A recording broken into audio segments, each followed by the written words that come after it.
Hello student, जैसे कि आपका त्रैमासिक परीक्षा 2024-25 स्टार्ट हो चुका है और अगर आप चाहते हैं कि आपका बहुत अच्छे नंबर आए तो आप प्लीज़ ये वीडियो पूरा लास्ट तक देखना। आपके ज़रूर बहुत अच्छे नंबर आने वाले हैं। तो ये है क्लास 12वीं विषय इतिहास सेट सी का पेपर और इसका समय 3 घंटा है। पूर्णांक 80 अंक का है और जो निर्देश है वो आप खुद से पढ़ लीजिएगा। मैं डायरेक्ट प्रश्न की ओर आती हूँ। तो प्रश्न क्रमांक 1, निम्नलिखित प्रश्नों के सही विकल्प चुनकर लिखिए। तो पहला है, हड़प्पा सभ्यता की निम्नलिखित में से किस कलाकृति का उपयोग मुख्य रूप से लंबी दूरी के संरचना के लिए किया जाता था? तो आ है गोले, बा है पत्थर, सा है मुहरे और दा है स्टीटाइड। तो इसका जो श नंबर है वो राइट इसका आंसर होगा। और इसका सेकंड है, हड़प्पा संस्कृति के दौरान निम्नलिखित में से कौन सा स्थान शिल्प उत्पादक का केंद्र था? तो इसमें है आ बनावली, बा कालीबंगन, सा चन्हुदड़ो और दा मंदा। तो इसका जो है सही उत्तर सा होगा। इसका तीसरा है, निम्नलिखित में से किस बौद्ध स्तूप को भोपाल के शासकों द्वारा बनाई गई धनराशि से संरक्षित किया गया था? तो आ है भरहूत स्तूप, बा है श्रावस्ती स्तूप, सा है अमरावती स्तूप, दा है सांची स्तूप। तो इसका सही उत्तर होगा सांची स्तूप। ओके। चौथा है, गंधार कला किससे संबंधित है? आ बौद्ध धर्म से, बा जैन धर्म से, सा शैव धर्म से, दा वैष्णव धर्म से। तो इसका सही उत्तर होगा आ। इसका पांचवा है, प्रज्ञा प्रशस्ति की रचना करने वाले हरिश्चंद्र निम्नलिखित में से किस शासक के दरबारी कवि थे? तो आ है चंद्रगुप्त, बा है समुद्रगुप्त, सा है अशोक, दा है चंद्रगुप्त मौर्य। तो इसका सही उत्तर होगा बा। 6 number, the story of India archaeology किसने लिखा है? तो इसका है आ एस.एन. राव, बा जॉन मार्शल, सा कनिंघम, दा अर्नेस्ट मैंग। तो इसका आ नंबर सही होगा। प्रश्न क्रमांक दूसरा, रिक्त स्थानों की पूर्ति कीजिए। तो फर्स्ट है, डैश गुप्त शासक सबसे शक्तिशाली और लोकप्रिय था? तो समुद्रगुप्त शासक सबसे शक्तिशाली और लोकप्रिय था। सेकंड है, हर्षचरित डैश भाषा में लिखी गई है? तो इसका आंसर होगा संस्कृत भाषा में लिखी गई है। तीसरा है, महात्मा बुद्ध की शिक्षाएं डैश पीटक में रखी गई है? तो सुत्त पीटक में रखी गई है।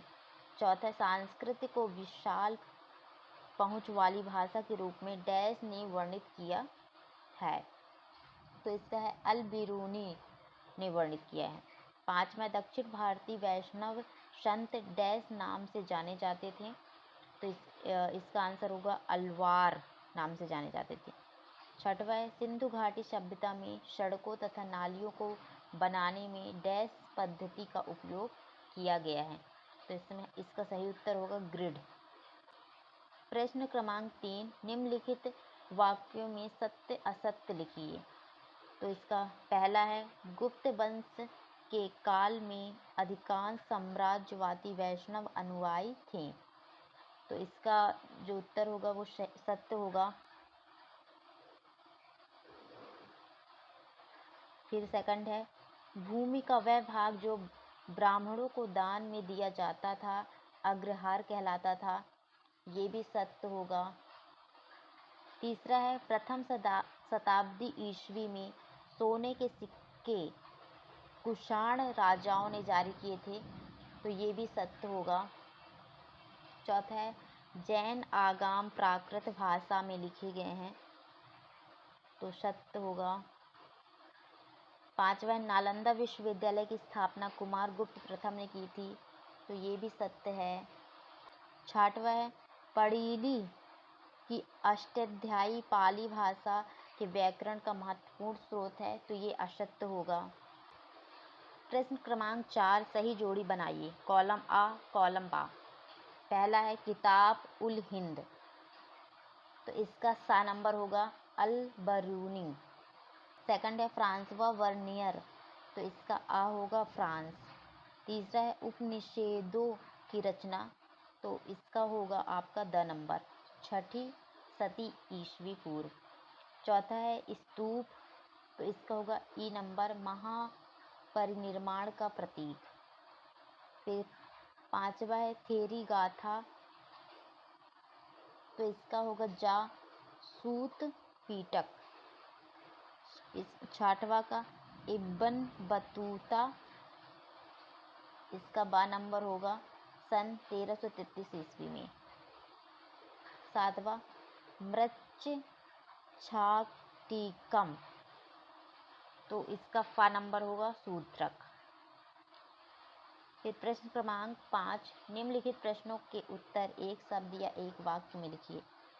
तो फर्स्ट है, किस गुरु ने सिख समुदाय को सामाजिक, धार्मिक और सैन्य बल में समेकित किया? तो इसका आंसर होगा गुरु गोविंद सिंह। सेकंड है, कौन सा स्रोत दर्शाता है कि माता पिता की मृत्यु के बाद पैतृक संपत्ति को बेटों के बीच समान रूप से विभाजित किया जाना था? तो इसका होगा मनुस्मृति। तीसरा है, निम्नलिखित में से किस यात्री को मोहम्मद बिन तुगलक ने दिल्ली का काजी या न्यायाधीश नियुक्त किया था? तो इब्न बतूता इसका आंसर होगा। चौथा है, सुदर्शन झील का जीर्णोद्धार किसने करवाया? तो इसका होगा रुद्रदामन ने। 5वां है, मृच्छकाटिकम नामक नाटक के रचनाकार कौन थे? तो इसका होगा महाराज शूद्रक। 6वां है, भिलसा टोप्स नामक पुस्तक के लेखक कौन है? तो इसका होगा अलेक्जेंडर कनिघ्न, सही आंसर होगा इसका। 7वां है, ओलिगार्की क्या है? तो ओलिगार्की वह है जहाँ सामाजिक संगठन का वह स्वरूप है जिसमें राजनीतिक शक्ति मुख्य रूप से धनवान अभिजात्य वर्ग के हाथों में होती है। और प्रश्न क्रमांक 6 से 2 नंबर के प्रश्न स्टार्ट होते हैं, फिर 3 नंबर और 4 नंबर के। तो ये मैं आपको नेक्स्ट वीडियो में बताऊंगी प्रश्न क्रमांक 6 से इसके जो उत्तर हैं। तो या तो आप स्क्रीनशॉट ले लीजिए और आप खुद से इसके आंसर सर्च कर लीजिएगा। तो अगर आपको वीडियो अच्छी लगी तो please like, share, comment and subscribe करें।